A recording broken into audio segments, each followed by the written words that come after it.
is he? Why is he here? Isolated in space in a round mass of matter live some several billion intelligent beings. Man. But what is his origin? Some say he evolved from the slime of the sea. Others that a god created an Adam and Eve and he was their descendant. Yet another speculates that he was brought here sometime in the distant past when the Earth was colonized by men from another dying planet. Despite the theories and speculations, the answer remains an unsolved mystery. As to where he is, that's easier. A planet some 8,000 miles in diameter, located in a remote portion of a galaxy, somewhere in infinite space. Why is he here? That, too, remains an unsolved mystery. Occupied by his daily affairs, he finds little time to contemplate such questions, except for those moments on a clear night, when man pauses and looks to the star-filled heavens, and in his mind stirs an unanswered question. He searches his thoughts for an explanation, a key to the faint, forgotten memory of his past. And perhaps at that moment, somewhere else in the universe, on a distant planet similar to his own, somewhere on the other side of our galaxy, other intelligent beings wondered too, and set out in airships on an adventure through space to search for their answers. November 2nd, 1967. Two men are driving west of Loveland, Texas. The night is clear and still. Then around 11 p.m., they have an extraordinary experience.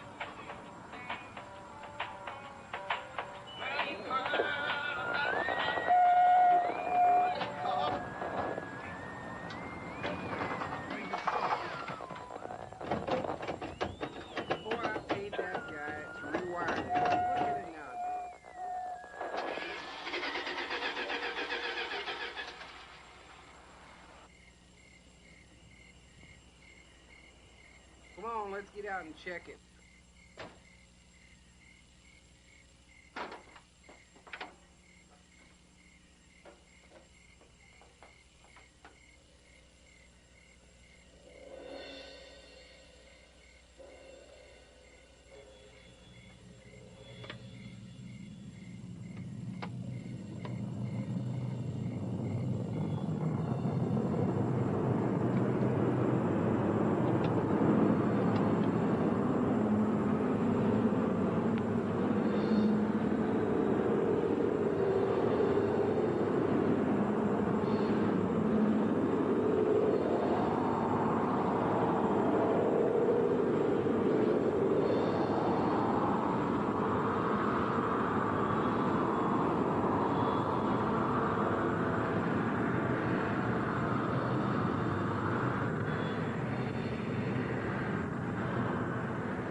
After the object disappears, their lights come back on.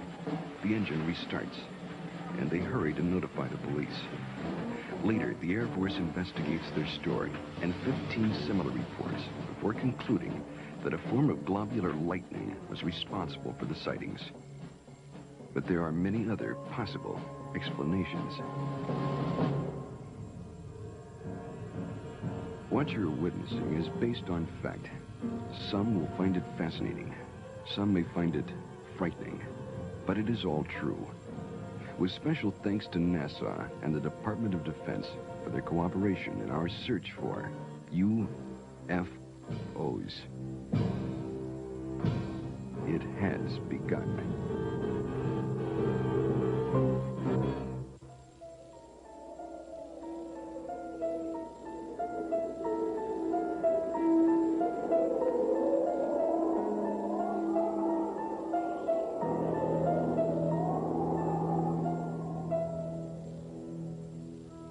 The Old Testament, Ezekiel chapter 1.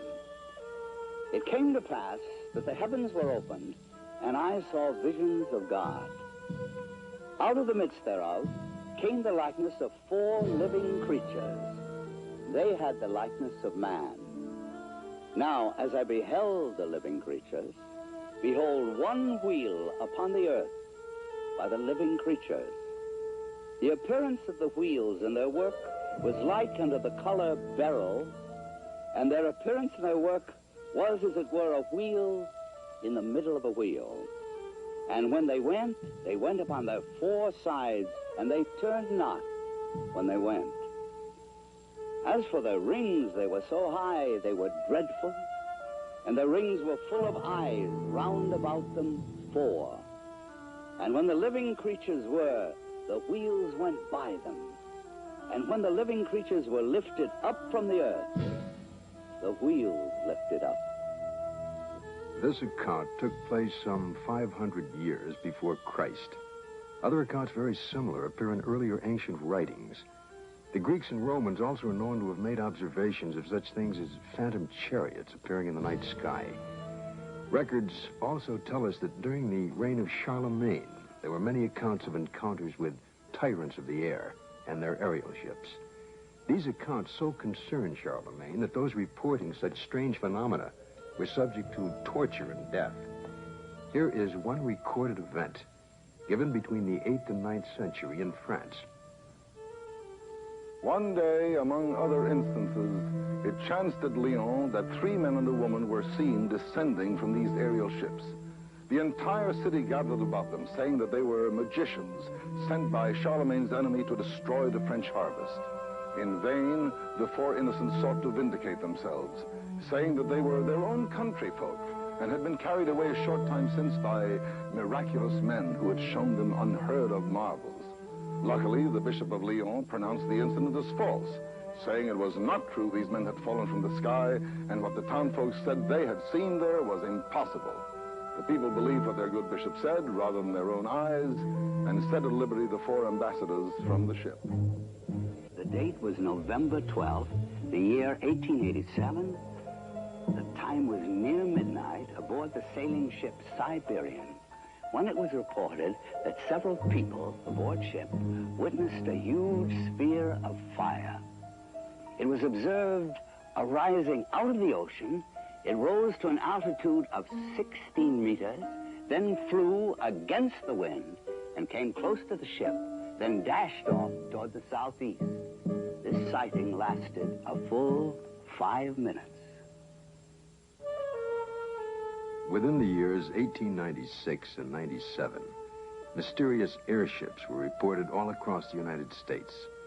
In Oakland, California, a group of streetcar passengers reported a winged cigar that sent out a stream of bright light.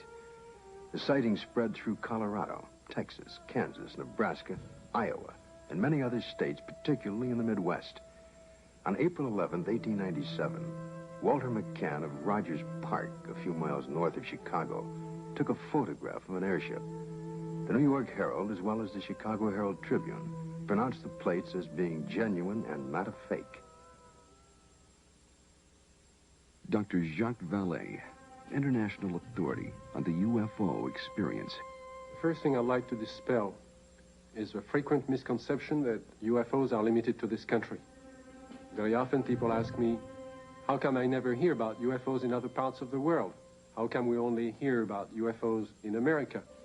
Well, UFOs are not an American phenomenon. They are a worldwide phenomenon. That's one of their most dramatic characteristics. The first major wave of sightings, and sightings tend to come in very intense series over a couple of months over a given region of the world. The first such major wave occurred over Scandinavia in 1946. There was a major wave in this country in 1947, mainly in the western states. And then there have been waves in the US in 1950, 1952, and so on.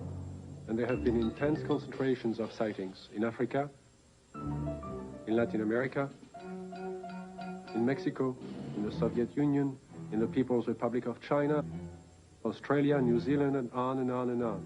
I don't know of any single country that has not had a series of UFO sightings. May 1975, Manitoba, Canada. Unidentified flying objects have been reported over the small town of Carmen. The objects have been seen by many witnesses over a period of several weeks. May 13, 1975, cameraman Alan Carr of station CKY in Manitoba photographs two separate sightings over Carmen in front of 4 witnesses. The first sighting occurs at approximately 10:30 p.m. The object appears to be stationary just above the ground. Then, almost simultaneous with a flash which appears in the sky, the object moves north at blinding speed. Only when the film is later analyzed in slow motion does Carr realize what he has captured photographically. Approximately an hour later, a second sighting occurs.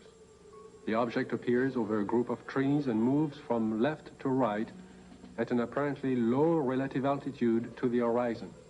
Again, slow motion analysis provides a fascinating study of this unexplained event. On June 30th, 1973, Jean Bigot of the Astrophysical Institute flew over Chad aboard the Concorde, packed full of scientists and scientific apparatus. At 17,000 meters altitude, in the twilight of a total eclipse, Mr. Bigot photographed the horizon with his camera.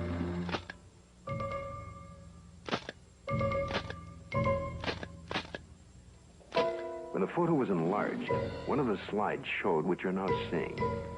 If you look closely at this photograph, it resembles exactly what has been cited by many Americans during 1973 and 74. Although NASA takes no official position as to the UFO phenomena and their probable explanation, nevertheless, there remains on the record several unexplainable sightings by Gemini, Apollo, and Skylab astronauts. The first sighting occurred during Gemini 4 in June of 1965. Astronaut Jim McDivitt suddenly spotted a cylindrical object with arms and antenna. And when seen against the day sky, it appeared white or silvery. The object then appeared to be moving toward the craft. Suddenly, they lost sight of it. During the sighting, the astronauts were able to take these photographs and movie films of the UFO. Gemini 5, later that year, after 3 days and 5 hours into their mission, were contacted by Houston Control Center, advising the astronauts that Houston had picked up and was tracking another object, which was pacing Gemini across the entire United States. They estimated the UFO between 2,000 to 10,000 yards from the craft, and as large as the Gemini craft itself. Because of the limitations of viewing area aboard their capsule, no visual contact was made. Radar continued to track the object until they passed the Ascension Islands in the Atlantic. It then disappeared. Gemini 10 crew, Collins and Young, picked up objects traveling together in orbit. A positive identification has, to date, not been made. This photo was taken during the Gemini 11 flight on the 18th revolution, 27 hours and 47 minutes after liftoff. September 13th, 1966. This UFO was tracked visually and recorded on film by the crew, and is truly considered unidentified by the photo interpretation experts at NASA. Perhaps the strongest and most spectacular of all the sightings took place aboard Apollo 11 on its way to the moon for the first moon landing. The ship was 1 day out, on July 16, 1969, when they spotted an unusual object. It had a sizable dimension to it. At first, the crew thought it was the Saturn IV booster rocket and called Houston for confirmation. Houston informed them the booster in question was some 6,000 miles away. The object remains unknown. During the Skylab 3 second manned flight, on the 23rd day of 1973, at sunrise, a series of 4 exposures were made by the crew of a visually sighted unidentified flying object, or satellite, as considered by the NASA Photo Interpretation Laboratory. The Skylab crew noticed a large star-shaped object, brighter than a planet or star. They watched it for about 10 minutes. They estimated its distance as from 30 to 50 nautical miles from Skylab. It, too, remains an unknown, despite North American air defense and NASA's attempt to identify it. Among the thousands of military men in recent times who lost their lives while in the service of their country, the circumstances surrounding Captain Mantell's death are indeed extraordinary. This experienced military pilot who'd flown in the invasion of Normandy and numerous missions over the Rhine under heavy attack would take with him to his death perhaps the closest glimpse of what was thought to be a UFO. The date is January the 7th, 1948. The time is 2 o'clock in the afternoon here at the Godman Air Force Base, just outside of Louisville, Kentucky. A Kentucky state policeman calls in to report what he has sighted. It's an unusual aircraft, circular in appearance, approximately 250 to 300 feet in diameter. I'd say it's moving westwardly at a pretty good clip. Any information? Negative. I will check with our commanding officer. Instructions were given to contact nearby Wright-Patterson Air Base to see if they had any experimental aircraft up in that area. Flight test. We have no experimental aircraft in the area. The reports still continued to come in from adjoining towns. At 1:45 p.m., it happens. It's very white and looks like an umbrella. I don't know what it is. Through the binocs, it appears to have a red border at the bottom at times and a red border at the top at times. At approximately 2:30 p.m., a flight of Air Force P-51s come into view. The base commander decides to contact the flight leader, Captain Mantell. This is Godman Base Commander. Roger, Godman Tower. This is NG-869, flight leader, over. NG-869 from Godman Tower. We have an object out south of Godman here that we were unable to identify. We'd like you to take a look for it. Roger, I will take a look for you if you give me the correct reading. Mantell moves ahead of his wingman. The tower advises the flight leader to correct his course 5 degrees to the left to 210 degrees from Godman Tower. Godman Tower, this is flight leader NG-869, Captain Mantell. Object traveling at half my speed and directly ahead of me and above, and I'm closing in to take a good look. Can you give us a description? Appears metallic and to be of tremendous size. I'm going to 20,000 feet. The other pilots level off under 15,000 feet and start down. At approximately 3:15 p.m., Godman Tower loses sight of the UFO. 5 minutes later, the report came in that Captain Mantell's plane had crashed. He was found dead. His watch had stopped at 3:10 p.m. that afternoon. What was it that caused this experienced pilot to become intrigued with an object that he would unwittingly give his life pursuing? 6 months later, a cylindrical-shaped object giving off a phosphorescent glow was to be sighted in the night sky over Robbins Air Force Base in Georgia. At 2:45 a.m., Captain C.S. Childs and First Officer J.B. Whitted were piloting a routine Eastern Airlines flight number 576 from Houston to Atlanta when Whitted reports, "We sighted an object coming toward us. This strange object had a stream of red fire coming from its tail, and I could see it was much larger than anything I had seen or read about." Childs then notices that the object had no wings supporting it. It passed us on the right side. Its speed was about 700 miles per hour. And both men get a very good look at this unusual object. It was about 100 feet long, shaped like a cigar. As it passed, they clearly saw 2 rows of windows, an upper and lower, that were large and square. During that evening, there was a third witness, the one passenger who was awake on that Eastern Airlines flight, Clarence McKelvey. I was startled, frightened. A male steward came to me and said, "I notice you've been looking out the window. Will you talk to the pilot?" And I said, "Well, of course." The pilot came down with his clipboard. He was visibly shaken. He told me that he had been a flyer in the war and had covered so many million miles of flight and had never seen anything like this before. What was it that I saw? I saw this object. It was cigar-shaped. It had a row of windows. Behind them, it was lit. Out of the rear was a cherry red flame.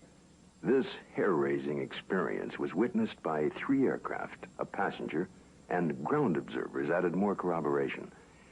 The conclusion of an air intelligence report was that the object remains unidentified as to origin, construction, and power source, and goes into the record classified as unknown. This is the Pentagon, Washington, D.C.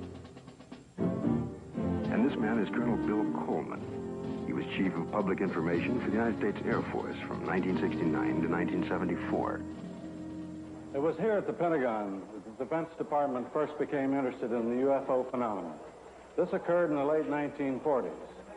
With reports about objects and lights seen in the sky by military personnel and others, the Air Force decided to investigate the matter anyway. There was that one possibility that these flying objects could well be foreign weapons used for test purposes and might affect our national security. The investigative branch was called Project Sign. The project had only been underway for about 2 weeks when the Mantell crash had made headlines across the nation. The staff's investigation was far from complete, but public pressure was enormous. And they were forced to come up with an answer to really quiet growing speculation that Mantell had been killed by hostile aliens in some flying saucer. That's when we decided that Mantell had chased the planet Venus. However, this was an initial finding. The Chills and Whitted case had an impact on the Air Force project. It presented the first close-up account by highly reliable witnesses. The object described led some of the staff to postulate an extraterrestrial theory. And they wrote up an estimate of the situation, which at the time was classified top secret, suggesting that the saucers were from outer space. This theory was rejected by the Air Force Chief of Staff, General Hoyt Vandenberg, and even other Project Sign staff members as not having enough proof. So the extraterrestrial visitation idea was dropped for the time being. It's been said in jest that if these UFOs are from other worlds and they wanted it to be known, all they'd have to do is land on the White House lawn. But an incredible incident, too quickly forgotten in time, took place over our Capitol. In 1952, Air Force spokesman for the Pentagon and UFOs at that time, Mr. Al Chop, relates the famous incident that stirred the Capitol, causing a request from even President Truman to be kept up to date on all the details. There were radar reports of unidentified flying objects over the nation's capital. We had 3 reports. One came from Andrews Air Force Base radar control room, and 2 from the radar controls at Washington National Airport. The first sightings consisted of a number of unidentified targets picked up on radar. Then a call was placed from National to the Andrews Air Force Base flight controllers. They were apparently tracking the same targets. Then Andrews reported a visual observation of 3 objects that were apparently in the same position as those indicated by our radar sets. The targets stayed on radar until about 12:30 a.m. They moved slowly at first, about 100 to 200 miles per hour. Then one of the targets sped away at a fantastic rate of speed. It moved west from Andrews toward Riverdale. Army 142. The estimated speed was 7,300 miles per hour. At this time, in the tower, we had about 7 targets on the radar scope. These unidentified objects were flying all over the city. They even violated the restricted air corridors here over the White House and over the Capitol building. The phenomena wasn't to subside. The following Saturday night, July 26th, a repeat performance unsettles the Capitol again. I was awakened the following Saturday night around midnight by a telephone call to my home in Virginia. It was the public information officer for the Federal Aviation Authority. He told me the air traffic control radars were again picking up a large number of UFOs over the Capitol area. First, they would follow a definite flight path, and then they would suddenly disappear. Others would come into view just as suddenly. I placed the phone call to the command post in the Pentagon, and I asked for an intercept. About 2:40 a.m., we got a radio call from a flight of F-94s, 2 aircraft in the flight. They also, at about that moment, appeared on our scope. And at that moment, a very frightening thing happened to us. All of our unknown traffic completely disappeared the moment those aircraft came on the scope. The flight leader called in and said, well, it doesn't look like we're going to do any good here, so we're going to go back to base. And at the very moment those aircraft disappeared, all of our unknown traffic appeared again on our scope. And again, it was a very frightening experience. We called Andrews Air Force Base, and they reported exactly the same thing happened to their scope. At 10 a.m. on the morning after the sighting, General Landry, at the request of President Truman, called intelligence to find out what was happening over Washington. It was the largest and longest press conference held in the Pentagon since World War II. General Samford headed the conference and said that he was personally satisfied that the radar scope sightings were the result of temperature inversions, which are known and account for certain blips on radar. Although this was the conclusion of the Air Force investigations, interestingly enough, the actual report begins with this opening comment: a study of the various reports regarding the subject. Radar sightings do not allow a positive and final explanation to be made. The CIA now would enter the picture by convening a panel of top scientists to examine the UFO phenomena. The CIA's concern was that recent waves of sightings might constitute a threat to our national security. The thinking was that the enemy could exploit UFOs as a decoy in the preparation for an attack on the United States. 5 outstanding scientists and various Air Force and CIA representatives were to meet on Wednesday, January 14th, 1953. Among the panel members was one associate member who was destined to have more experience with the UFO phenomena than any other American scientist to date, Dr. J. Allen Hynek, astrophysicist and head of the astronomy department of Northwestern University. I was called into the meeting on Thursday. The panel members were seated around this table. It was a rather somber and impressive occasion, actually. I was a junior member, and I remember feeling considerably nervous and apprehensive about being in front of this powerhouse of scientists. But then for the past 4 years, I had been scientific advisor to the U.S. Air Force on this very problem. There were 2 films that were of particular interest to the panel at that time. One was a film taken by a Navy officer while on vacation in Utah, near Tremonton, Utah, and the other was a film taken in Great Falls, Montana, by the owner of the local baseball team. The Utah film had already been subjected to some 1,000 or so man-hours of analysis by the Navy's Photographic Interpretation Laboratory.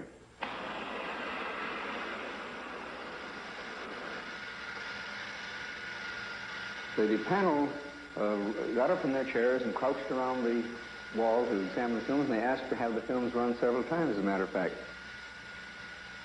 Now, the Navy had, on the basis of their detailed analysis of the Utah films, they had concluded that the objects shown on the films could not be birds, balloons, aircraft, and so forth, but indeed that they were self-luminous, unidentified objects. Despite this conclusion, the panel rejected it and concluded that the objects were birds. They couldn't be unidentified, therefore they had to be birds. I came away from the meeting and from the room with the distinct feeling, however, that the panel had deliberately moved to debunk the whole subject and not to give it the serious scientific attention which it deserved. It seems the CIA was to become involved in the UFO phenomena again, in a most unusual way. A series of episodes were to take place that, up until the airing of this program, were not public knowledge. The events were so bizarre that it's hard to conceive they happened to individuals associated with such no-nonsense organizations as the Office of Naval Intelligence and the CIA. This man is retired Lieutenant Colonel Robert Friend, U.S. Air Force, and former head of Project Blue Book. Friend, now on the management staff of Celesco Industries Incorporated, which builds and launches missiles for defense testing purposes. Friend now relates this most unusual experience. It was 1959 when I was invited to attend a briefing in the security portion of this building. It seems a retired Rear Admiral had information about a woman in Upper Maine that purported to have established contact with extraterrestrial beings. 2 naval intelligence officers were sent to investigate. The naval officers met with the woman, and she went into a trance, supposedly to establish contact with the purported extraterrestrials. And then they asked her scientific and technical questions that a woman of her education could not possibly know the answers to. Yet, as the questions were put to her, she was able to answer easily with seeming telepathic help from these purported extraterrestrials. According to the report, she indicated there was an organization, OEEV, which meant Universal Association of Planets, and that organization had a project, UNZA, meaning Earth, which was being conducted. Then an unexpected turn took place. One of the naval officers was informed by the woman that they, the extraterrestrials, were willing to answer questions directly through him, a naval commander and intelligence officer with no prior experience in telepathic communication. He took over and attempted to write down the answers to questions put to him by his fellow naval officer. The word traveled back quickly to Washington officials and the very skeptical CIA. Nevertheless, there was no reason to totally disbelieve the report of this highly respected Navy commander. Questions were put to him, such as, do you favor the government, religious group, or race? And would there be a third world war? The answer to both was no. The group then asked if they could see a spaceship, and the commander, still in a trance, told them to go to the window and they would have proof. The group moved to the window where they supposedly observed a UFO. I was told that a call was made for radar confirmation. The reply came back that that particular quadrant of the area was blanked out on radar at the time. After being briefed on all of the details, I asked the commander if he would attempt to contact me. He sat for several minutes and then appeared in a deep trance with his Adam's apple moving up and down rapidly. Questions were put to him, and he answered them by printing in rather large letters using rapid but jerky motions. It wasn't at all like his natural hand. During the course of the questioning, we learned the names of some of the so-called extraterrestrials. One was Krill, C-R-L-L-L. Another, Alomar, A-L-O-M-A-R. And another, Alpha, A-F-F-A, purportedly from the planet Uranus. A case that just as well could have been written by a very imaginative science fiction writer. But here in my hand is the actual account of the incident by one of the agents present at that time. The names of 7 men present are listed here. Because of the unusual nature of the incident and at their request, their names will remain confidential. Another reason for control of the Blue Book files was to protect the names of witnesses. To help satisfy public demand, periodic summary releases were made. We had no proof that we were indeed being visited by extraterrestrial vehicles under intelligent control. However, we couldn't prove that there weren't spaceships either. It created a dilemma for the Air Force. In 1966, an important incident takes place in Michigan. It creates enough of an uproar that President Gerald Ford would at that time call for a congressional hearing on UFOs. Here are excerpts from Ford's actual letter to the House Armed Services Committee. The Air Force sent a consultant, Dr. J. Allen Hynek, to investigate various reports, and he dismissed all of them as products of college student pranks, or swamp gas, or an impression created by the rising crescent moon and the planet Venus. I do not agree that all of these reports can be or should be so easily explained away. I am proposing that the Science and Astronautics Committee, or the Armed Services Committee of the House, schedule hearings on the subject of UFOs and invite testimony from both the executive branch of government and some persons who claim to have seen UFOs. I think we owe it to the people to establish credibility regarding UFOs. Sincerely, Gerald R. Ford, Member of Congress. Congress acts on Ford's letter and holds an open hearing under the chairmanship of L. Mendel Rivers of the House Armed Services Committee. Only 3 persons are invited to testify. The Secretary of the Air Force, Dr. J. Allen Hynek, and Project Blue Book head at the time, Colonel Hector Quintanilla. Hector Quintanilla relates the events and reports of the unusual sighting that led up to the congressional hearing. There were 2 sightings, one at Hillsdale and the other one here at Dexter. Based upon the original reports from the Sheriff's Department, it all began at 8:35 p.m. on March 20th, when Frank Manor, who used to live over there, reported to the sheriff's office that he had seen a strange object in the swamp over there. According to the police report, the police officer, in company with the complainant, proceeded along Territorial Road until they reached Brant Road, at which time they turned left, proceeded to the end of the road, secured their vehicle, got out of the automobile, proceeded along the cornfield, keeping the trees lined to their left. Then they crossed an open field to the creek. They crossed the creek and reached this point, which was their vantage point, and observed the object. Frank Manor described the object as brown in color, quilted, with a porthole in the center, sort of flat on the bottom, cone-shaped towards the top. Two small lights, one at each end, one glowing bluish green, the other one a brilliant red, with a glow at the bottom. Well, of course, by the time I arrived, the situation was so charged with emotion that it was impossible for me to do any really serious investigating. I had to fight my way through reporters to interview the witnesses. Other sightings were reported over the area, and a solution from Dr. Hynek and Major Quintanilla seemed in the offing. Well, the pressure was mounting for an official explanation. There were more than 60 newsmen jammed in at that news conference. I gave what I thought to be at that time the only scientific explanation possible for the faint lights in the swampy area. I made the statement that it could be swamp gas, and even though I went on to emphasize that I couldn't prove it in a court of law, that was the full explanation for these sightings.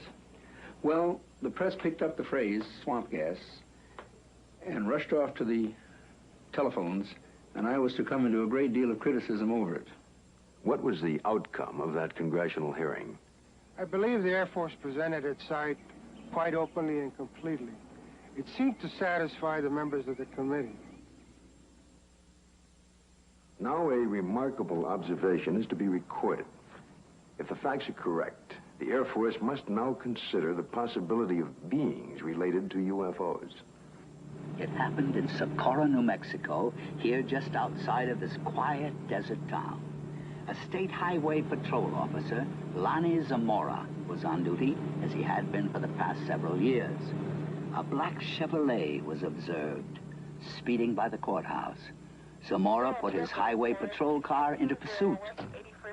Lonnie chased the car north on US 85. As he passed this hilly area, Zamora heard a roar and something caught his attention. 10 or 15 seconds pass. Lonnie then calls in to the sheriff's office. The time was about 5:45, I recall, and he said, support to 1044, an accident. And then he said, I'll be 10-6 out of the car, which meant that I was going to be investigating a possible accident.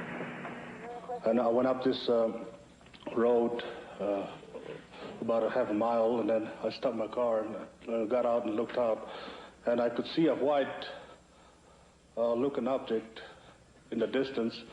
I thought it was an overturned car at first, but I got into my patrol car and went up closer to it. And when I started to get out of the car, I heard a big roar. As I got to it, I could see looked like a couple of coveralls hanging from a clothesline. I couldn't see what it was, but it looked like a couple of coveralls. Zamora called in. He sounded very excited. He said he watched an object lift up slowly and disappeared into the sky very fast. I went down to where the object had been, and I noticed the brush was burning in several places. The object had left 4 perpendicular impressions on the ground. I noticed several bushes were smoldering, but they felt cold to the touch. I noticed what appeared to be a couple of oval footprints on the ground. I knew Lonnie had seen something. The proof was right there.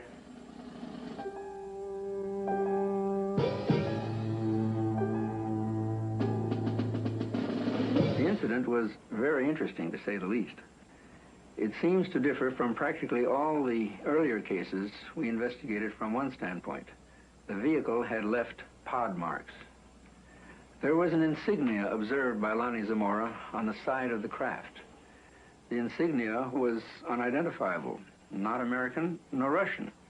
And last of all, the observation of these two people in some sort of suit. But what did the investigation turn up? What was the official Air Force estimation of the situation? We went over the case completely. We had soil samples tested at the Air Materials Laboratory. The burnt bushes were analyzed for propellant residue. We measured the distances between the pod marks. My first reaction was that it was a lunar test module from NASA or the Air Force. That seemed to be the only logical explanation. This was probably the best documented case in the Air Force files, and I checked it out everywhere, all the way up to the top, even to the White House command post, and nothing. According to the official status of the sighting of Lonnie Zamora, case carried as unidentified, pending additional data. April 19th, 1897, in Leroy, Kansas. A farmer named Alexander Hamilton, his son, and a farmhand are awakened by strange noises from the cattle pen. Going outside, they discovered, to Hamilton's utter amazement, an enormous airship with a brilliant searchlight is slowly descending over the cow lot. Fearfully, Hamilton moves closer and is startled to find that one of his cows has been caught by a red cable running down from the ship. The next day, after an extensive search, he discovers the cow's hide, legs, and head in a field miles away. This is one of the first recorded cattle mutilations connected with UFOs. The report could easily be dismissed as a tall tale if there were no others. But since then, thousands of bizarre animal mutilations have been discovered, not only in this country, but in Africa, Australia, Brazil, and many European countries, in fact, all over the world. In this country, mutilations have occurred in over 30 states in the last 5 years alone. Frustrated ranchers and law enforcement officials have come to recognize the classic signature of the mysterious mutilators. Often, in a remote area, a cow will be found dead, the sex organs removed, and the tongue, an ear, and an eye, all surgically cut out. The body, more often than not, has been drained of blood, though no blood has been found on the ground. In fact, there are no tracks or prints of any kind near the body. And yet, amazingly enough, there is no evidence of a struggle. One of the first states to be hit by the mutilations was Colorado. Reporter Bill Jackson of the Sterling Advocate covered the story from the very beginning. A classic mutilation, or say 90 to 95% of the mutilations will be almost identical. Some part of the face will be gone, exposing nothing but, you know, the jawbone. An eye will be taken, the tongue will be cut out, and an ear will be taken. The rectal area of the animal will be what appears to be bored out. The reproductive organs will be removed. In the case of a cow, the udder will either be entirely removed or parts of it will be removed. Usually, again, in probably 90 or 95% of the cases, there will be no blood whatsoever in the animal. And there will be no traces of blood on the ground where it fell or where it was mutilated. All you've got is the carcass, and you've got no idea why it died, or how it died, or how it was mutilated. Or it all began in 1975. It was a bizarre time. Nobody had ever seen anything like this before. Not only did we have the mutilated dead animals on the prairie, but we also started getting the lights in the sky at night. Along that time, there were many theories that were being developed on why this was being done. The satanic cults were being blamed, dope smugglers, UFOs, a government experiment of some kind. As time went on, the situation became so widespread that people realized it couldn't be the occult or the dope smugglers, which left us two possibilities.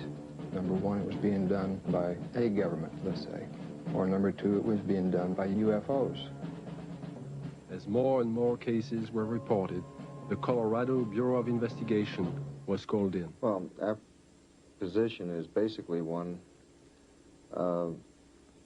where predators, at least our investigation determined that predators were responsible for probably 99% of the reports of mutilations. As I said, there were 203 separate reports received from this agency. But of the 203, we only received 45 tissue samples to conduct microscopic analysis on. Of the 45 tissue samples, we found that only 2 of those 45 had actually been mutilated with a sharp instrument. When they first started, they would send samples of these animals to the CBI, to Fort Collins, to try and determine what was the cause of their death, what was mutilating them. And 9 times out of 10 or more, the report would come back that were being caused by predators. Now, these ranchers and the sheriffs in these rural areas have been around cattle all their lives. They've been around coyotes all their lives. And they knew that this just wasn't possible. A coyote would not do that. Predators, when they come in and start to eat, now I'm talking about 4-legged predators. They'll come in and they'll bite, and then they'll pull and they'll tear. The cuts we have, even we can't make cuts like this. We've tried this many times on dead animals with scalpels, razors, and knives, and we can't make the same cuts. We've had cattle that we've went and investigated that were, called in, and I think I have a mutilation here, and we went out and we seen it, and it was not a mutilation. And these are not the ones that's reported. The ones that we classed as a classic type mutilation are actually mutilations, and they're not predators. Animals, wild animals, predators, coyotes, won't approach these carcasses. But in the case of an animal being mutilated in the wintertime, there's possibly something about the cold weather that may mask whatever it is that keeps predators away, and that will be the exception to the rule. Is this animal here, is any pretty much like the other ones you had that was mutilated? Yeah. How old a cow is this, Don? 8 years old, according to the way I looked at her teeth, 8 or 9. I know definitely it wasn't animals. We took out the whole works there.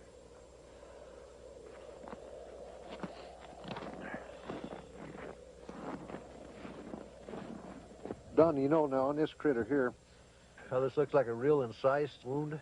Yeah. How it looks is definitely cut. Oh, yeah. And everything, you can tell that. I mean, even at the age that it is right now, that's opposed to the way it is to where the animals have been to it on this other side over here. Kind of noticed there, the difference there, Don, between here and how animals have been to that, and that flesh is torn. Yeah. And it's not a real incise, but yet when we seen this animal the other day, now these were all incise, good clean cuts on it. Definitely.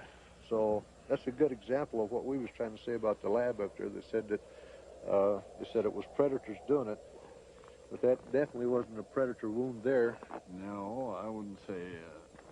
Well, it looks like they went clear from the navel here, clear back in underneath here, and took the whole bag and out of the whole works out, and they cored down into the rectum, the whole rectal area. It looks like it got back into some of the reproductive organs back in there.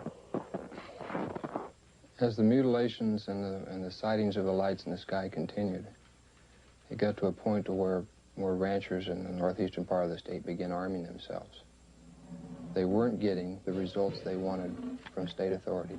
They were concerned for their families, and they never knew when they might be next. They began patrolling their pasture land, watching over their herds at night.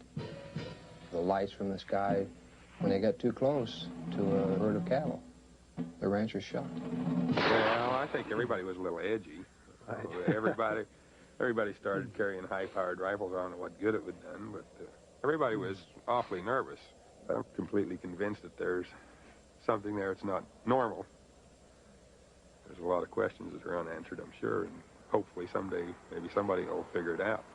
Unidentifiable lights in the sky have appeared in virtually every area of this country which has been plagued by cattle mutilations, but no explanation has been found for these strange sightings.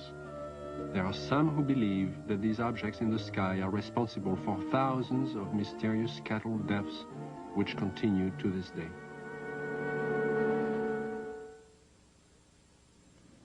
Though state and local officials have stated their views about the mutilation mystery, surprisingly few veterinarians will speak publicly about the situation. This man is an exception. Dr. William Fitzgerald runs an animal clinic in Durango, Colorado. Because of his expertise in the field of veterinary medicine, he was asked by the sheriff's office to perform an autopsy on a mutilated cow found in a remote area of state-owned forest. This particular animal had been largely exsanguinated. The anus and about the first 4 inches of the rectum had been removed.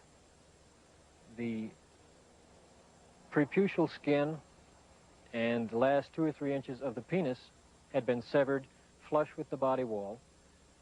The left eye had been removed, and the last 1/3 of the tongue had been cut. A portion of the lips on the left side of the animal were also sawed off, presumably to gain access to the tongue, but this makes no sense because that portion of the tongue could have been easily pulled out and cut off without that, so I don't understand that point.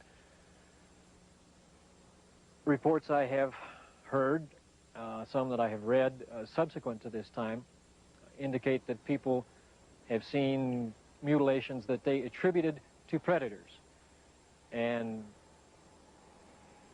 if this was a predator, he had 2 feet and a 6-inch knife, because it was a very sharp single cut in most instances. And although not the world's leading expert, I work with knives frequently. I know what they do. I know the marks they leave. Exsanguination, the removal of blood from an animal, has been a predominant trademark of the mutilators. Few officials have found an answer to the technique used in this procedure. Dr. Fitzgerald describes what he thinks is the method. If a large bore needle is placed in the animal's jugular vein while the animal is sedated, under anesthesia, or awake if you like, somehow restrained, however, the animal's heart will function as a pump and will pump out very nearly all of its blood through that needle. As the animal's blood supply begins to diminish, a natural physiological mechanism takes over and sequesters or draws what remaining blood is left into the internal organs in the center to supply the vital organs, the liver, the heart, the brain. And it will leave the peripheral area, the skin, all of the non-vital centers, largely bloodless. So if you can successfully withdraw the major portion of an animal's blood, you can cut on that animal and there will be virtually no bleeding at all from the surface. I know that I keep coming back to this point, but the animal was apparently restrained with something other than ropes. Why, I don't know. It was apparently washed completely clean. Why, I don't know. And it was in a very remote area. Perhaps these things tie together. Perhaps whoever, whatever, performed this didn't want to be observed. I think one of my initial feelings was that somebody certainly went to an awful lot of trouble to get back into a remote area where I don't believe you'd casually know there were even cattle to do all of this.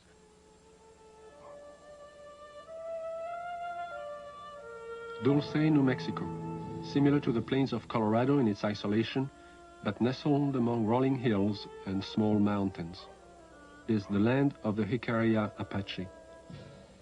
Tradition is strong here. Indian women weave intricate baskets and create delicate beadwork. The men preside over tribal business and raise cattle. And here, as in Logan County, the night sky has been lit with the glow of unknown flying objects, and cattle are found mutilated. Officer Gabe Valdez of the New Mexico State Police and retired scientist Howard Burgess, who pioneered the development of Curlian photography in this country, periodically pooled their knowledge and expertise in an effort to solve the mutilation mystery. Officer Valdez describes how it all began. It was in 1976, June the 14th, when we first had one of our cattle mutilations here in Dulce. The cattle that was mutilated belonged to Mr. Manuel Gomez. Any time that we do find one that it's not too decomposed and it's fresh enough for us to do some tests, well, I do call on Mr. Burgess because he has a lot of knowledge in the field of science that is very helpful to me in conducting my investigations. Howard Burgess had a theory that some of the cattle had been marked prior to their mutilation with something which would show up under ultraviolet light but be invisible to the naked eye. Late one night, he and Valdez conducted an experiment and found that out of 80 head of cattle, 5 were indeed marked with a powdery white substance, visible only under ultraviolet light. So we took ultraviolet with some special filters and ran the cattle through it, and what appears to be markings glowed under ultraviolet. It's invisible to the normal eye, but under ultraviolet it does glow. Then we removed the hair from the region that does glow, and we removed a control sample. We took these to the lab and had chemical checks run on them. We did find that the sample that did glow is extremely high in potassium and magnesium. At the time, this was interesting, but it didn't mean much to us until we ran on to other things that began to tie in with it. The tie-in came on July 3rd, 1978, when a UFO was sighted over Taos, New Mexico.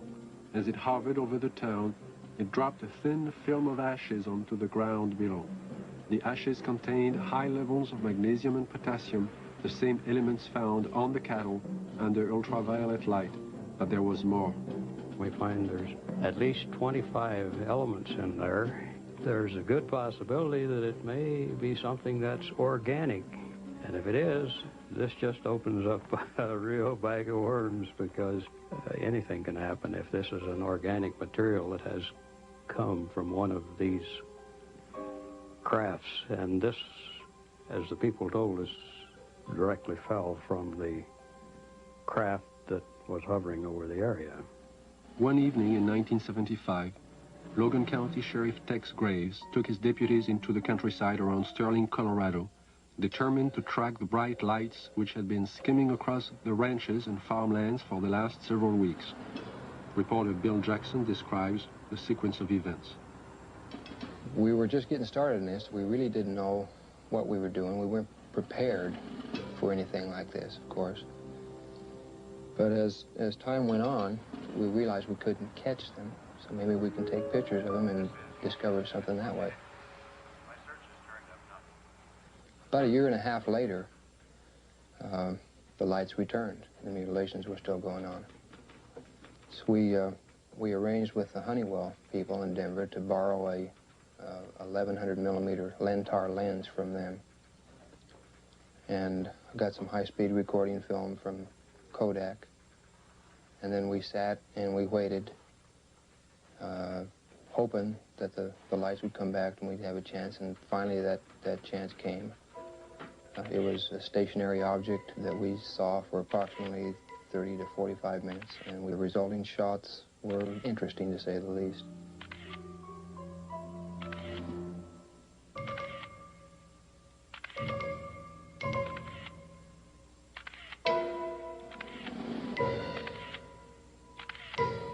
Shortly after these final exposures, the object just disappeared. It was almost like somebody hit a light switch and it was there no longer.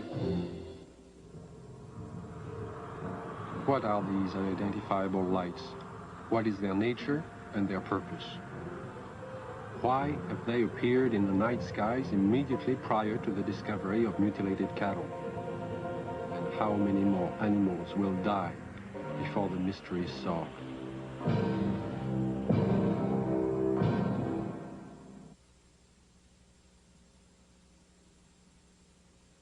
1974, I received a call from a woman who had a strange story to tell. One night, as she and 3 friends were returning to Los Angeles from Lompoc, California, they encountered an unidentified light in the sky. Thinking at first it was a helicopter, the friends paid little attention. When the object began to fly in unusual patterns at extremely high speeds, the passengers soon realized they were dealing with something out of the ordinary. What happened next is best told in the woman's own words. Helen is a fictional name. Her real name is being withheld at her own request. I saw it come into the sky from the top of the mountain range and go straight up and do a 90-degree angle toward us, and I called it to the attention of Don, John, and Sue. And they saw it too, and it was there. I was not on dope or alcohol or anything like that. And it started doing really erratic things in the sky. It was a small white light and very easy to see. We were not mistaking anything. It came over to the car, flipped over and went around on the other side toward the other hills and came back, settled above the car. By this time, because it was so close, it was 8 lanes freeway, at least in diameter and even a little wider, saucer-shaped, a very white, luminescent light emitted from the entirety of it. The ship stayed above us, out in front of us, about a minute or 2, and we watched it, and none of us were saying a thing. And we just kept driving, and it kept staying in front of us. And then out of the perimeter of it, closest to us, came 4 white beams of light, very much like funnel-shaped, smaller at the perimeter, and they descended upon us and came around each one of our bodies. And out of each one of our bodies, we started to float into that beam of light. The best description would be molecularly being dispersed. And when I looked over at Don and Sue and John, their bodies, their legs and their bottoms are still on the car seat, and their heads and their shoulders and their chest molecules were going through the roof of the car, along with mine. We didn't lose consciousness while this happened. We were completely conscious of going through the roof. And the bottom molecules of our body were coming through too, and we were about 3.5 or 4 feet outside the car, going toward the ship, and we hit an energy field, a strong one, and remembered nothing. Next thing I did remember, we were coming back, the same process, going back into the car. It wasn't until several years later that Helen realized she had experienced more than she remembered. Mental images, which she couldn't explain, caused her to visit a specialist who put her through a memory regression. In this relaxed state, Helen recalled the evening in question and described in detail the experience of being taken aboard the UFO. I came to, and standing in front of me was a very tall man with whitish hair, kind of bronze, beautifully tan type of skin. And he had a long type of robish gown on, and he was looking at me, and very, very friendly. And he said he supposed I'd like to know what we were doing here. And I looked around, and I did want to know. There was a huge room that we were in that had a hallway off in front and a hallway off to the side. And they were round, curved hallways. The room was very light. Iridescent light radiated all over, but you didn't see a light bulb anywhere. In fact, you didn't see hardly anything except for the swivel chairs we were sitting in. And he proceeded to help me up. And when we walked together over to the screen in front of us, across the room, and he showed us some information, pictures, and it was very cordial and very easy to talk with. The man spoke to me in English, but concurrent with everything he said was a great deal of telepathic communication, and it was completely peaceful feeling. It all made sense. He showed us a screen with many images on it that clarified some of the things he was saying. He also said that he'd been around with the other people there for thousands of years, and that they had been picking up people and giving information to people for the use of putting it into this world, into this society, to bring about a lot of better changes. And the interesting thing was that there are some people, he indicated, who we know and read about, who were given information by him. This is what he told me. And there was no fear. That's predominant, I think, in everything. from this large room where we first came on, the man led me down into a couple other rooms. And the one that's very interesting was more or less in the center of this ship, and it was a room full of dials and full of men dressed in more form-fitting clothes, whereas the one who met me had a type of ambassadorial robes on. And these guys had more like turtlenecks and Levi's. They were still white, soft, iridescent, and very comfortable looking, and they were working. There was plenty of dials, and there was lots of screens, types of scopes there, and they were doing things.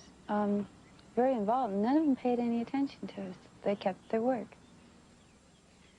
After he had taken me to these rooms, we were walking again down the hall to go back to the car. And while we were walking, I remember telling him, you know, nobody's going to believe me. And he said, he's a really nice doctor, and he goes, it doesn't matter if anybody believes you. And there was a purpose to being told these things. And what I'd learned and what John and Sue had learned, too, had its purpose. And he was very kind and very cordial. You could meet him on the street almost and not even feel anything unusual. And then we came back to the room, and we were put back in the car the same way as we were taken out.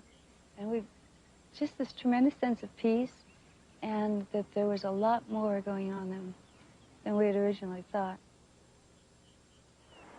In December of 1969, amidst great public controversy, the Condon report from the University of Colorado was finally out. In summary, they found no evidence that UFOs were a threat to the national security, and the late Dr. Condon recommended that the Air Force terminate its involvement in UFO investigations and analysis. In 1969, the Air Force officially disbanded Project Blue Book and the study of the UFO phenomenon. The conclusions of Project Blue Book were, 1, no UFO reported, investigated, and evaluated by the Air Force has ever given any indication of threat to our national security. 2, there is no evidence submitted that sightings categorized as unidentified represent technological developments or principles beyond the range of present-day scientific knowledge. And 3, there is no evidence indicating that these unidentified objects are extraterrestrial. The files of over 12,000 cases were placed into storage. But the ubiquitous UFO wasn't to be influenced by this government position. Incidents were to continue, with daily reports of flying objects finding their way into the news media. In the closing months of 1973 and early into 1974 alone, there are over 1,000 unrelated and unsolved reports of UFOs from across the United States. Delaware State News, Dover, Delaware, October the 16th, 1973. Dover. 3 women on their way to the market saw it. At the same time, the crew of the Delaware State Police helicopter saw it. 2 airline pilots flying over Dover reportedly saw it. Flight controllers at the Dover Air Force Base saw it. Southern Illinois and Carbondale, Illinois, October 18th, 1973. It didn't make any noise, Don said. It had red and green flashing lights on the front and back. Times Dispatch, Richmond, Virginia, October the 19th, 1973. It was hovering, and we parked there on U.S. Route 15. About 2 hours and watched it. Walla Walla, Washington, January 30th, 1974. Guards of the Washington State Penitentiary have spotted what appears to be the same UFO 2 mornings in a row from their tower positions at the prison. Scranton Tribune, Scranton, Pennsylvania, February the 25th, 1974. Police spot flying object. State's UFO reports are increasing. October 21st, 1978. Bass Strait, Tasmania. A pilot named Frederick Valentich disappears after reporting a strange craft hovering above him. December 12, 1978, La Chapelle, France. A 45-year-old worker riding home observes an oval object. Together with another witness, he sees the craft hover above them. December 12, 1978, Guadalajara, Mexico. 2 luminous saucer-shaped objects are reported by residents, then by a police officer. December 16, 1978, Palermo, Italy. A bank clerk spots a disc of light and alerts the police, who take several photographs. January 2nd, 1979, Wellington, New Zealand. A veteran pilot and a newsman filmed 7 objects.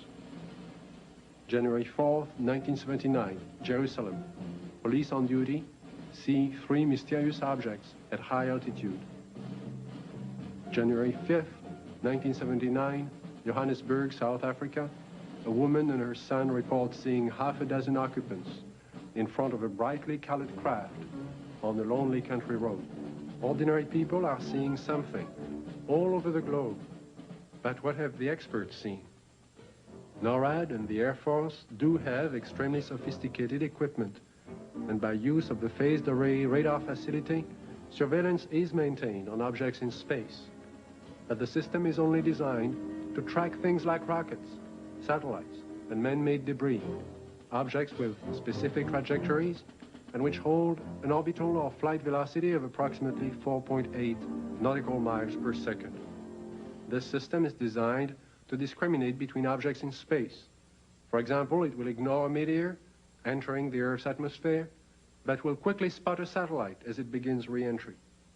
Objects can also be photographed with incredible precision by the electro-optical surveillance system, and it's very good at its job. However, it's not designed to photograph everything, just specific items and particular missions. The sky is so vast, it is virtually impossible to wait for, track, and photograph all unidentified phenomena. There is just not sufficient time or budget. So it is not really accurate to say that our sophisticated equipment and personnel are able to identify and examine any and all UFOs. On the contrary, they are programmed to study man-built machines, and only that. Among the many reports of UFOs in late 1973, one incident would stand out because of the credibility of the 4 witnesses. This is Major Coyne, Army helicopter pilot, his co-pilot, Lieutenant Arrigo Jetsi, Air Medic Sergeant Healy, and Robert Janicek. These men had just finished their annual flight physical early that day and were found fit and sound of mind. They would take off from Port Columbus Airport about 10:30 p.m. But what was about to follow, and the subsequent report they filed, would put to the test the credibility of these men. Approximately 8 miles east of Mansfield, our crew chief, Sergeant Robert Janicek, observed a red light on the east horizon. Did you gentlemen see the same red light? Yes, I did. Our helicopter was flying on a northerly heading. We were flying at an altitude of 2,500 feet. He indicated that the light seemed to be facing the helicopter, moving along in a parallel direction with our aircraft. Which direction from the helicopter was the object? It was to our right, to the right side of the helicopter, and it was moving with us as we were heading north towards Cleveland. And at this time, he indicated that the light changed its direction and was coming directly at the helicopter at the same altitude. And as the helicopter was maintaining a speed of 90 knots, the object came at a terrific speed from the horizon. We estimated 15 miles. Visibility was reported 15 miles that night. Did you gentlemen see the object at this time, after it had been pointed out by the sergeant? No, not at that time. I was flying left seat or co-pilot, and visibility from that seat from an object approaching from the right is rather limited. So I was having a difficulty seeing the object. And it was for that reason that Major Coyne did take the aircraft or the controls from me. I grabbed the controls from Lieutenant Jetsi because I thought it was going to hit us. I braced for impact. With that, I pushed the collective down to get the helicopter to start to descend. I then looked at the altimeter. It was showing 1,700 feet, and we were descending 1,000 feet a minute.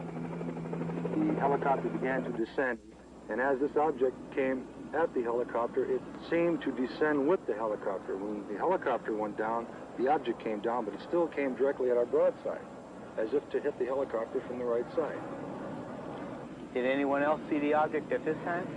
Yes, I was watching it come on out of the east horizon. And the only thing I felt was when the skipper took over the controls and we started to auto-rotate down, and I'd never been involved in a mid-air collision, so I was just watching this thing come at us. It was at this time, a light came swung 90 degrees from the UFO towards the helicopter. And it came in through the front of the plexiglass, and the entire cabin inside turned green from the light. It was a pyramid-shaped type light that beamed down and came through the front of the helicopter. How long was your aircraft bathed in this beam? The light that came into the cockpit apparently lasted only for a few seconds, but it was enough time that I observed the red instrument panel lights utilized for night flying to be absorbed by the green light. Was it possible for you to determine the outline of this object against the star background? Yes, sir. It was a cigar-shaped object, like a symmetrical airfoil with the dome on it. It was a solid object. It was a metallic structure to it. And you could see lights reflecting off the structure, and you could not see any of the stars or behind the object itself. Well, while all this was going on, what was the attitude of the helicopter? Apparently, when we were supposed to be descending at 2,000 feet a minute at 100 knots, we were climbing at 1,000 feet a minute with the controls still established for a descent. And we went from 1,700 feet up to 3,500 feet and topped out at 3,800 feet.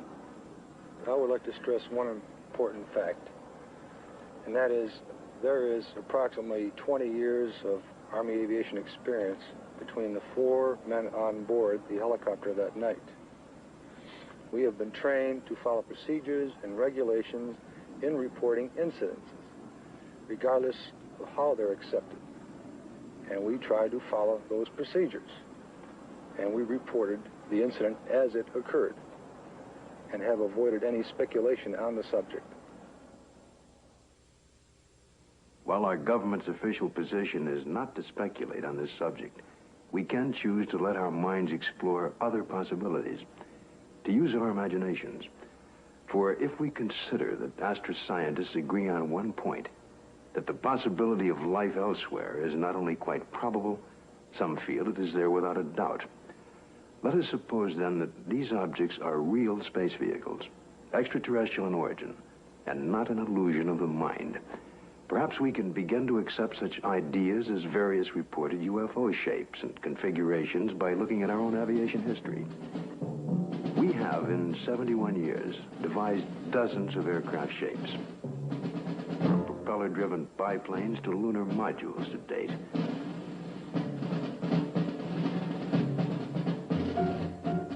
And by projecting into the future, it's conceivable that our technology may lead us to similar developments.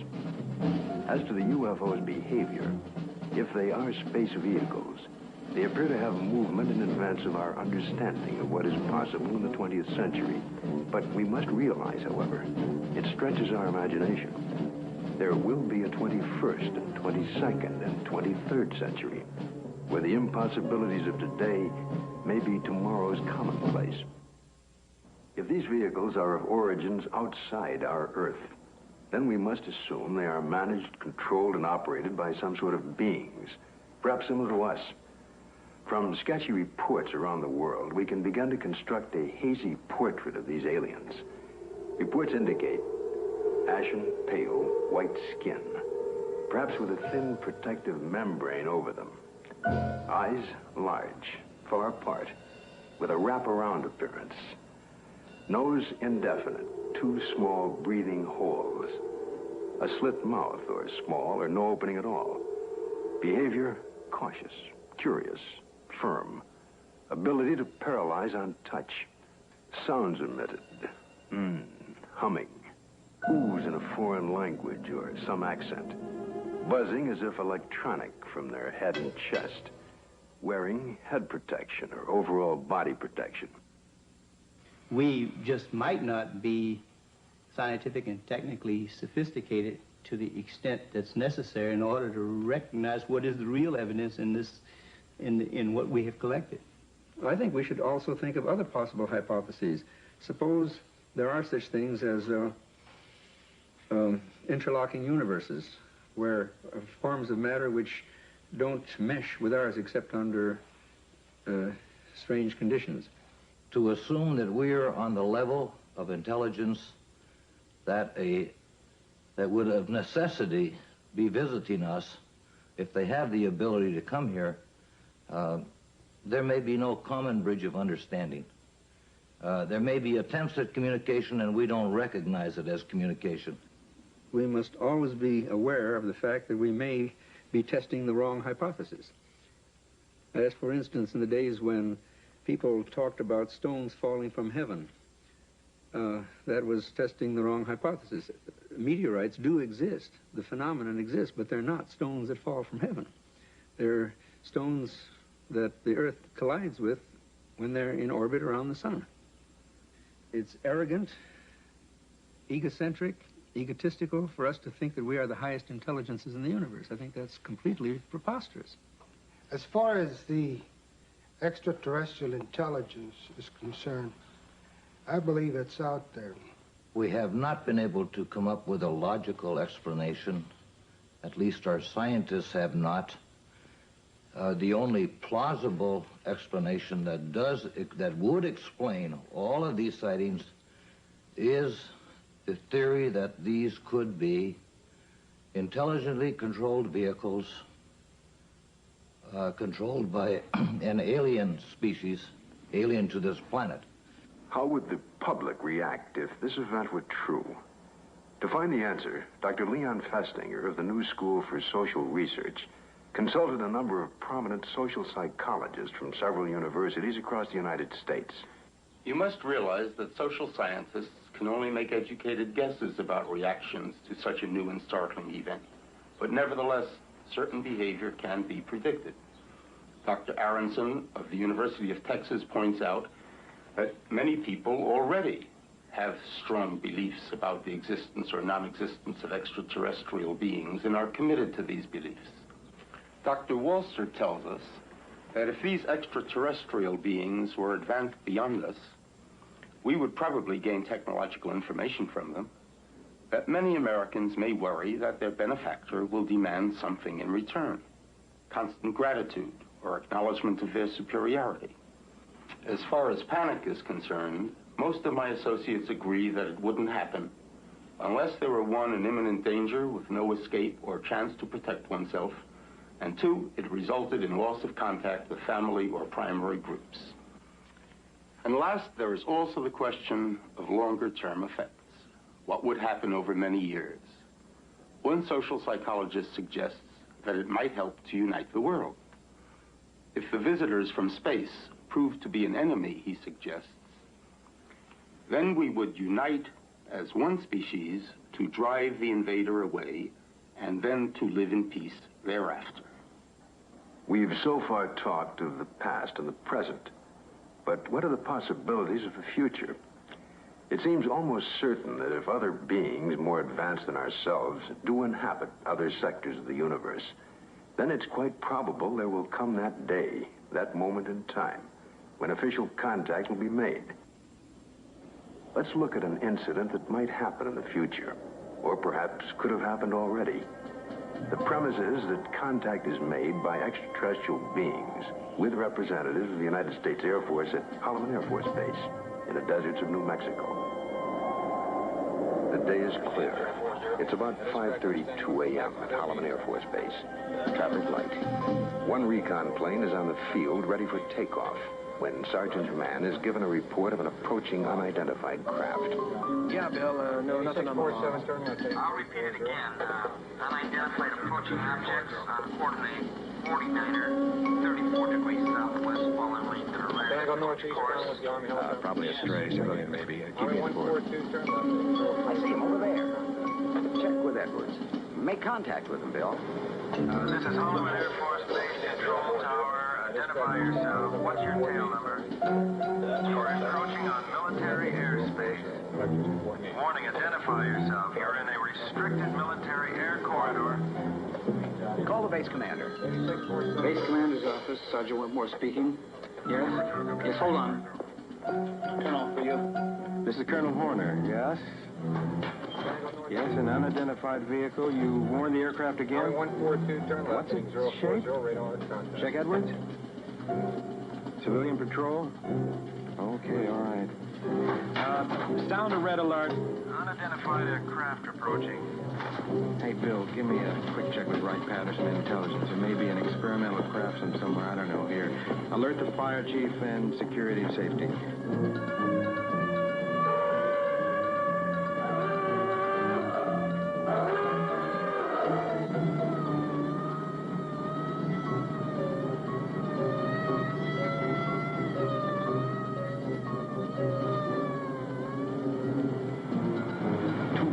Interceptors are dispatched to escort the unidentified crafts out of the area.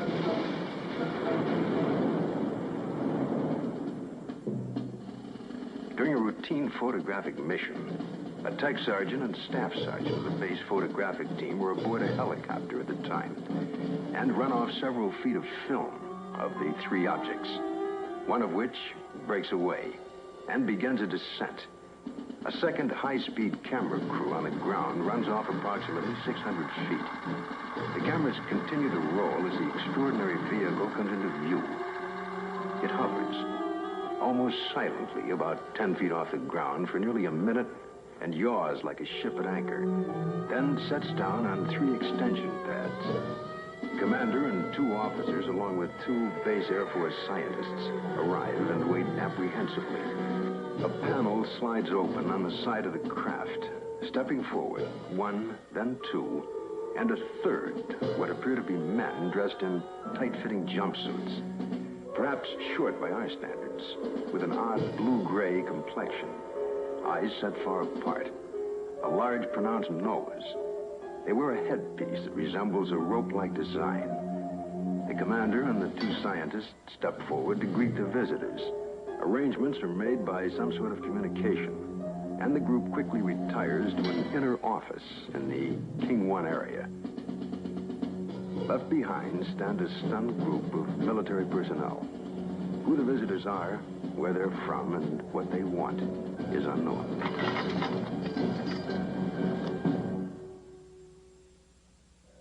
We now have a new challenge, perhaps the most monumental in recorded history. The opportunity to investigate a phenomenon that could change our destiny.